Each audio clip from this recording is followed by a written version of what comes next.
Good morning dear students. आज मैं doctor Rita Devi Singh BA part third के पेपर फर्स्ट का मैक्स वेबर का सामाजिक क्रिया के सिद्धांत का वर्णन करने जा रही हूँ कि मैक्स वेबर ने सामाजिक क्रिया किसे कहा है, सामाजिक क्रिया का क्या अर्थ है।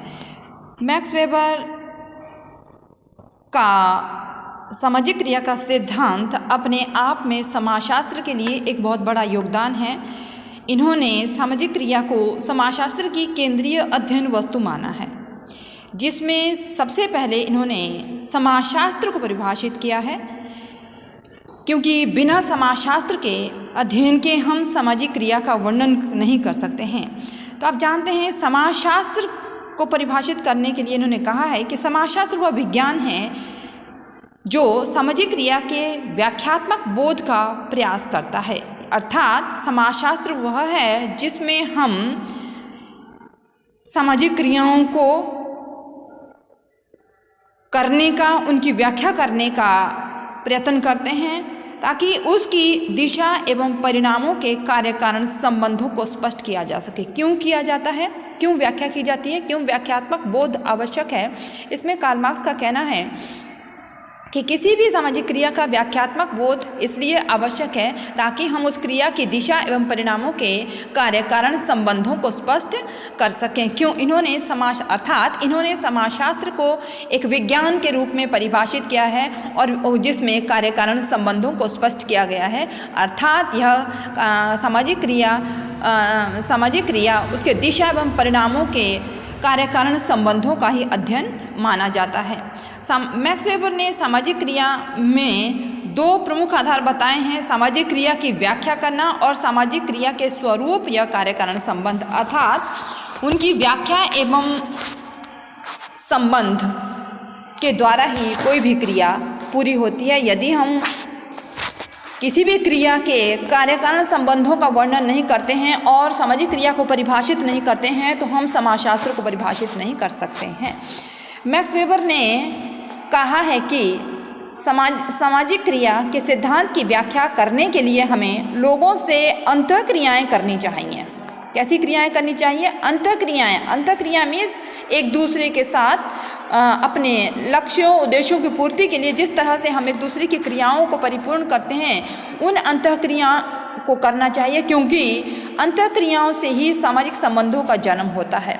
जब तक हम क्रियाएं नहीं करेंगे, जब तक हम एक दूसरे से परस्पर संबंधित नहीं होंगे, तब तक हमारे सामाजिक संबंध भी निर्मित नहीं होंगे, और जब तक सामाजिक संबंध नहीं होंगे तब तक समाज का निर्माण नहीं होगा, और जब हमारे पास समाज नहीं होगा तो समाजशास्त्र का भी हम अध्ययन नहीं कर सकते। अतः ये सब एक दूसरे के साथ पारस्परिक रूप से संबंधित मानी जाती हैं।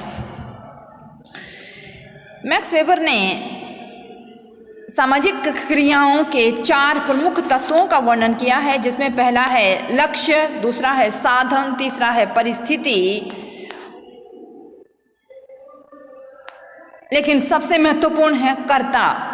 अर्थात कर्ता, लक्ष्य, साधन और परिस्थिति, इन 4 तत्वों को किसी भी क्रिया को पूर्ण करने के लिए मैक्स वेबर ने सबसे महत्वपूर्ण माना है। यदि क्रिया करने वाला कर्ता नहीं होगा और यदि कर्ता के लक्ष्य नहीं होंगे और लक्ष्यों की पूर्ति के लिए यदि हमारे पास प्रॉपर साधन मीडियम नहीं होगा और उन लक्ष्यों की पूर्ति के लिए हमारे पास वैसी ही परिस्थितियाँ नहीं होंगी, तो हम किसी भी क्रिया को पूर्ण नहीं कर सकते हैं। इस प्रकार से मैक्स वेबर ने अपने इस सिद्धांत को, सामाजिक क्रिया के सिद्धांत को, एक पुस्तक के माध्यम से the theory of social and economic organisation में इसका वर्णन किया है। इन्होंने ये बुक लिखी है। इसमें कहा गया है कि किसी भी कार्य को क्रिया तभी कहते हैं जब इस क्रिया को करने वाले व्यक्ति या व्यक्तियों द्वारा लगाए गए व्यक्तिनिष्ठ यानी सब्जेक्टिव मीनिंग अर्थ के कारण यह क्रिया दूसरे व्यक्तियों के व्यवहार द्वारा प्रभावित हों और उसी के अनुसार उसकी गतिविधियां भी निर्धारित हों। अर्थात मैक्स वेबर ने कहा है कि किसी भी क्रिया को हम सामाजिक तभी कह सकते हैं जब वो 2 या 2 से अधिक व्यक्तियों के बीच में होती है और जिसके द्वारा उन व्यक्तियों के क्रिया करने से दूसरे व्यक्तियों के व्यवहार भी प्रभावित होते हैं, तो ऐसी क्रियाएं सामाजिक क्रियाएं कहलाती हैं।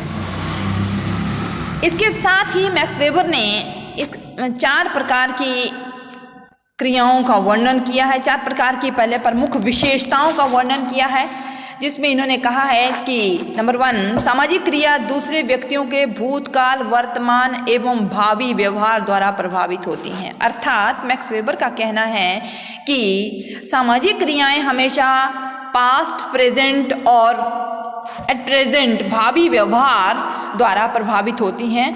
हमेशा क्रियाएं एक दूसरे से, कालों से, व्यक्तियों से प्रभावित हुई मानी जाती हैं।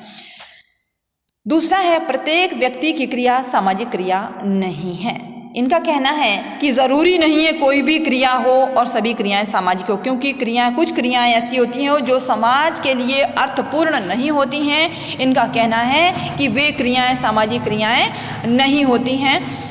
तीसरा, इन्होंने कहा है कि मनुष्य का प्रत्येक प्रकार का संपर्क भी सामाजिक संपर्क नहीं है। मनुष्य का जो प्रत्येक प्रकार का संपर्क, हर प्रकार का संपर्क सामाजिक नहीं होता है। क्योंकि संपर्क व्यक्ति का अपने परिस्थितिवश होता है, अपने लक्ष्यों की पूर्ति के लिए होता है। कई बार वो उस व्यक्ति के लिए हितकर होता है, लेकिन समाज के लिए वो अहितकर होता है।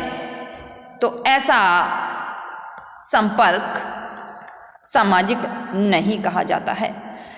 जैसे फॉर एग्जाम्पल, यदि कोई व्यक्ति चोरी करता है तो चोरी करने के लिए उसकी परिस्थितियां उसे उस कार्य को करने के लिए विवश करती है, लेकिन वो गतिविधि समाज के लिए नकारात्मक है। इसलिए कहा गया है कि प्रत्येक प्रकार का संपर्क सामाजिक संपर्क नहीं है।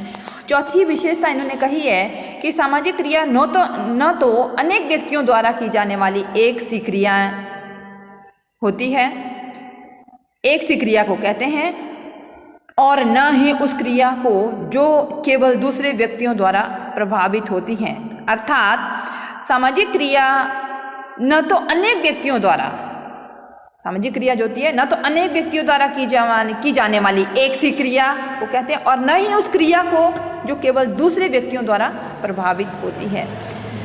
इस प्रकार से मैक्स वेबर ने चार प्रमुख विशेषताएं बताई हैं सामाजिक क्रिया की।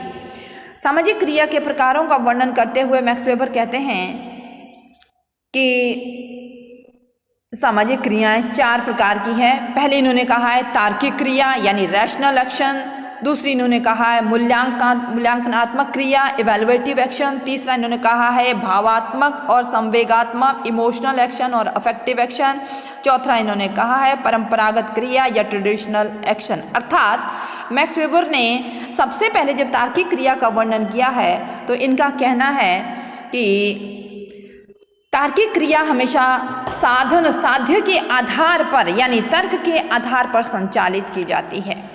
जैसे यदि कोई व्यक्ति अपना गोल अचीव करना चाहता है, लक्ष्य अचीव करना चाहता है, लक्ष्य को परिपूर्ण करना चाहता है, तो उसे उस लक्ष्य की पूर्णता के लिए तर्कपूर्ण ढंग से उसके साथ कार्य करना पड़ेगा, उसके साथ उसको क्रियाएं काम करना पड़ेगा, मेहनत करनी पड़ेगी, और तब जाके वो क्रियाएं संचालित होती है। तब जाके वो, जब तक हमारे पास साधन और साध्य यानी एंड मीन्स एंड एंड्स दोनों नहीं होते हैं, तब तक हम किसी भी क्रिया को रैशनल क्रिया के रूप में परिभाषित नहीं कर सकते हैं।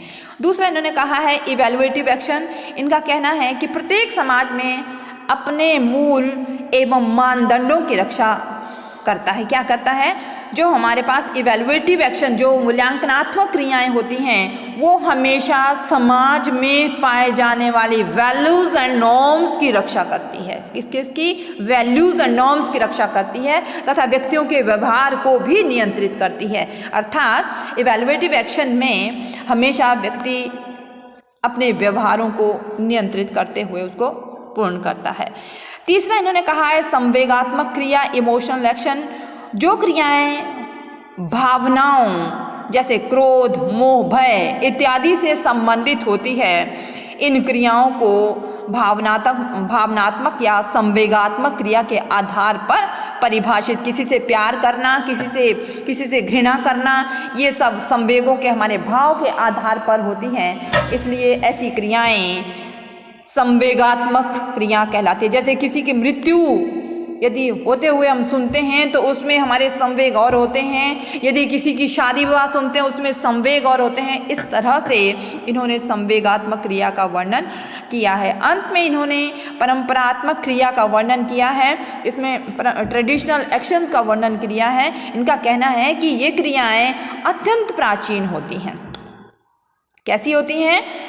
ट्रेडिशनल है, परंपरागत, पीढ़ी दर पीढ़ी जो क्रियाएं हस्तांतरित होती हैं, जैसे रीति रिवाजों का हस्तांतरण, लोक रीतियों जन रीतियों का हस्तांतरण, जातीय विवाह, मृत्यु, भोज, श्राद्ध इत्यादि। जब ऐसी क्रियाएं जब पीढ़ी दर पीढ़ी हस्तांतरित होती हैं तो ऐसी क्रियाएं परंपरागत क्रियाएं करें।